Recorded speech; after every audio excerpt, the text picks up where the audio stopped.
Ich muss ganz ehrlich sein, ich weiss gar nicht, was ich gross noch sagen will nach so einem grandiosen Musical. Ich möchte schnell 1-2 Minuten mitnehmen, einfach in einen Gedanken von dem Musical, von der Hannah. Was für eine Geschichte. Die Hannah, die in ihrem Alltag innen ist und frustriert ist, oder? Ich glaube, wir kennen alle, wenn man mal frustriert ist mit den Umständen. Ich mag mich noch erinnern, ich habe vorher gesehen, mein Vater sitzt irgendwo dort hinten. Schön bist du da, er ist auf Besuch heute. Und ich habe irgendwann als Kind mal gedacht, wahrscheinlich 7 oder 8 gewesen, bin ich auch frustriert gewesen. Ich habe gedacht, jetzt renne ich weg. Und nicht ganz wie die Hannah, sie ist ja relativ weit gekommen. Ich bin 150 Meter die Straße draufgekommen und ich gemerkt, Moment, wenn ich jetzt wegrenne, muss ich selber für Essen schauen, ich muss selber für mich sorgen, ich habe kein Bett zum Schlafen. Doofe Idee. Ich bin wieder umgekehrt und dann hatte ich betüpft zurückgelaufen, sicher ruhig gewesen wie der Rest vom Tag. Ich bin nicht ganz so weit gekommen. Aber die Frustration vom Alltag, ich glaube, die kennen wir alle. Vom Arbeiten, von der Schule, von einfach manchmal läuft es einfach nicht ganz so, wie man will, oder? Und genau so ist es der Hannah gegangen und sie hat den Battle angeworfen, wortwörtlich, und ist weggelaufen. Und um ein Haar hat sie den grössten Moment verpasst, nämlich das Christuskind, das in dieser Krippe gelegen ist. Und sie hat Leute getroffen unterwegs und plötzlich gemerkt, Moment, vielleicht ist in meinem Alltag gleich ein bisschen mehr los, vielleicht muss ich gar nicht erst weiter weggehen. Wir Menschen haben so ein grüner Gras auf der anderen Seite Syndrom. Wir haben immer das Gefühl, ja, wenn ich dann mal die Ferien habe, dann ist es besser. Oder wenn ich dann mal den Job wechseln kann, dann ist es besser. Wenn ich dann mal pensioniert bin, dann ist es besser. Wenn ich mal ein Kind habe, oder eben dann kein Kind mehr habe, dann ist es besser. Kommt ein bisschen darauf an, ihr dürft euch selber einordnen, wo ihr dort steht. Wir haben so ein grüner Gras auf der anderen Seite Syndrom. Und doch hat Hannah gemerkt, hey, in meinem Alltag finde ich Fülle. Ich brauche gar nicht erst irgendwo weit in Orient und Hafen, aber hat sie ja wollen. Sie muss gar nicht so weit weggehen, sondern sie findet Fülle dort, wo sie gerade ist. Und das ist ein Versprechen, das uns die Bibel ebenfalls zuspricht. In unseren Alltag hier. Und Jesus sagt zu seinen Jüngern im Johannes 10, Vers 10, das finde ich ganz einen schönen Vers, der mir immer wieder näher kommt und mich ermutigt. Er sagt, der Dieb ist gekommen, um Schafe zu stehlen und zu schlachten und um Verderben zu bringen. Aber ich bin gekommen, um ihnen Leben zu bringen. Und zwar nicht nur so mit einem Teelöffel, sondern Leben in ganzer Fülle. Und wenn ich an Fülle denke, dann kommt mir meine Oma in den Sinn. Sie ist eine füllige Person gewesen, einerseits. Sie hat gut gekocht, das hat wahrscheinlich vor allem an dem gelegen. Und sie war halb Italienerin gewesen, das ist auch nochmal, oder halb Italienerin, so eine richtige Mama, leck hat die Zack gehabt, oder die ist wirklich, die Ruhe selbst gewesen. Und dann, wenn sie explodiert hat, dann bist du besser irgendwo in einem anderen Kontinent gewesen. Dann bist du weit weg. Und sie konnte kochen. Und das ist so eine, irgendwie glaube ich, das ist so eine Großmutter-Superpower. Die können einfach gut kochen, die meisten. Alle Großmütter da drinnen dürfen jetzt einmal Amen sagen, oder? Ich weiss nicht, bei ihr war es immer einfach fein gewesen.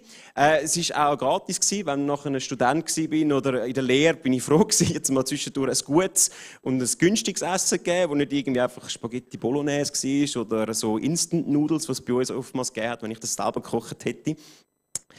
Genau.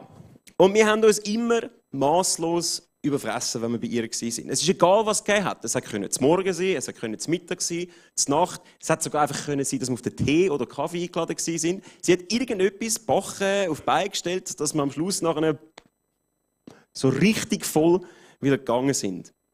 Und das eine war sicher ihre Kochkünste und das andere war, dass sie aus dem Vollen geschöpft hat. Oder wenn ich Portionen gebe, dann kann ich auf die Linie schauen, dann tue ich ein bisschen mit einem ganzes bisschen, vielleicht mit einem Teelöffel oder mit einem Esslöffel. Aber das ist eine von ihren Killen. Die ist wirklich aus ihrer Küche. Und sie hat, wenn sie geschöpft hat, dann hat sie so richtig, oder so eine Großmutterportion. Dann ist sie ja da. Ein bisschen eleganter als ich jetzt. Oder? Ich bin auch nicht Großmutter oder Großvater. Aber sie hat aus dem Vollen geschöpft. Auch in ihrem Leben. Es war etwas, das ihr Leben, würde ich sagen, charakterisiert hat. Und jetzt stellt euch mal schnell vor, was würde ein Leben in Fülle für euch aussehen? Ist das vielleicht viel Geld? Ist das ein neues Haus? Sind das materielle Sachen? Oder man sagt, Geld macht nicht glücklich. Ich muss zwar sagen, ich habe noch nie einen unglücklichen Menschen gesehen auf einem Jetski in den Bahamas. Von dem her Weiss ich nicht genau. Es hat sicher Vorteile, wenn man ein bisschen Geld hat. Aber ich merke relativ schnell, wenn ich an ein volles Leben denke, an ein erfülltes Leben, dann geht es sehr schnell von dem aussen zu dem, was in mir innen ist. Es geht sehr schnell zu einer inneren Fühlung, zu einer inneren Gewissheit, einem inneren Frieden. Und es spielt gar nicht so einen Ruggel, was um mich herum ist.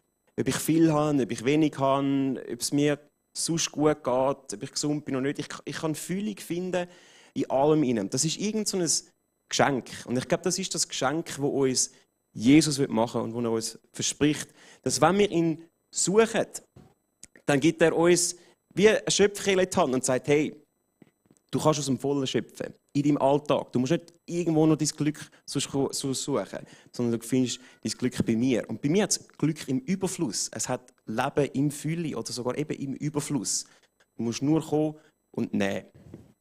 Und mich begeistert das an Jesus. Und ich merke das immer wieder in meinem eigenen Alltag. Egal was läuft, egal wie es mir geht, egal was um mich herum ist, wenn ich mir einen Moment Zeit nehme und zu Jesus komme, dann darf ich von dieser Fülle etwas mitnehmen und etwas erfahren. Und das Schöne ist ja, wenn man am Tisch sitzt, oder, dann kann man ja nicht nur für sich selber schöpfen, sondern man kann auch für andere schöpfen. Das ist ein bisschen besser für die Linie. Oder? Wenn ich nur mir selber schöpfe, dann ist irgendwann gehe ich ein bisschen in die Breite. Aber wenn ich für andere schöpfe, dann kann ich etwas von dem weitergeben, was ich bekommen habe. Und auch da gibt uns die Bibel etwas. Ein paar Kapitel später, nachdem Jesus seinen Jüngern gesagt hat, ich bin gekommen, um mein Leben in Fülle zu geben, sagt er nochmal etwas. Er sagt, ich gebe euch ein neues Gebot. Liebet einander. Wie auch ich euch geliebt habe, sollt ihr einander lieben.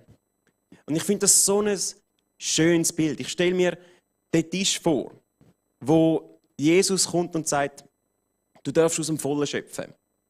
Für dich selber. Ich gebe dir alles, was du brauchst. Ich gebe dir so eine innere Fülle, einen inneren Frieden, eine innere Freude. Aber du darfst nicht nur für dich selber nehmen, sondern es hat genug, dass du sogar noch für andere etwas machen kannst. Es hat genug, dass du sogar noch anderen etwas weitergeben kannst. Das kann ganz praktisch aussehen. Es ist Weihnachtszeit. Das Weihnachten nennt man auch das Fest der Liebe. Oder?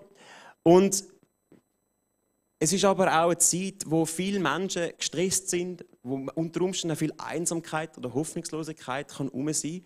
Und wir haben eine riesige Möglichkeit, um ein Licht zu sein, zueinander zu lieben. Vielleicht die alleinerziehende Mutter oder der alleinerziehende Vater einladen, der neben euch wohnt, zum Weihnachtsessen, damit sie nicht allein sind an Weihnachten. Oder vielleicht ist es eine Beziehung, die an der letzten Weihnachten in Brüche gegangen ist. Oder? So Familienfeste sind nicht immer ganz einfach, sie sind schön, aber es hat auch Spannungspotenzial.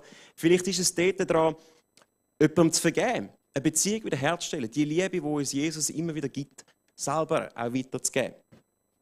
Vielleicht eine kleine Ermutigung, eine kleine Aufmerksamkeit. Meine Frau ist super in dem. Ich habe fast jeden Tag irgendein Notizli, entweder auf einem Kaffee, sie findet überall Ort zum Sachen draufschreiben. Kaffeebecher, Spiegel, Nötli, sonst irgendetwas. Aber irgendwo hat es immer eine Ermutigung drauf. Und das ist eine Liebe, die sie mir so weitergeben kann, wo ich auch etwas davon habe. Und ich möchte euch einladen, für diese zwei Sachen. Einerseits, glaube ich, gibt uns Jesus wirklich die Fülle. Er offeriert die uns. Und egal, wo ihr steht, in eurem Glaubensweg, ob ihr noch nie etwas von Jesus gehört habt, ob ihr nahe sind bei ihm, schon mit Jahren mit ihm unterwegs sind, das Angebot steht von ihm. Und das dürfen wir annehmen. Und wir dürfen zu ihm kommen, immer wieder. Und es geht so schnell auch vergessen, im Alltag, oder? Eben genau im Alltag. Und dann dürfen wir wieder zurückkommen zu dem Tisch von der Fülle. Und das andere eben, das dürfen wir auch weitergeben. Gebt es doch weiter in dieser Weihnachtszeit. Und ich würde gerne für das noch beten. Und wenn etwas von dem euch angesprochen hat und ihr ein bisschen mehr über den Glauben, Jesus oder sonst einfach Kirche erfahren, dann dürft ihr gerne nachher noch zum Next Step Desk kommen. Kommt auf uns zu. Wir würden uns freuen, mit euch noch ein bisschen zu reden. Ich würde noch beten. Vater, ich danke dir. Einerseits für das mega lässige Musical, das wir einfach haben dürfen haben. Es war cool für all die Kids. Ich bitte dich, dass die Nervosität, die jetzt vielleicht noch ein bisschen rum ist, dass die jetzt noch ganz weggehen bei der einen. Und ja, danke dir, dass du unser Leben in Fülle versprichst. So viel mehr, als wir jemals selber könnten auf die Beine stellen. Und Ich bitte dich jetzt gerade in dieser Weihnachtszeit, dass wir die Fülle dürfen nochmal neu erfahren. Dass zu jedem Einzelnen begegnet steht, wo er gerade steht im Leben. Nicht, weit, wie auch immer. Und dass wir aber auch Möglichkeiten dürfen wahrnehmen, um die Liebe und die Fülle, die du uns gegeben hast, weiterzugeben. In deinem Namen Jesus. Amen.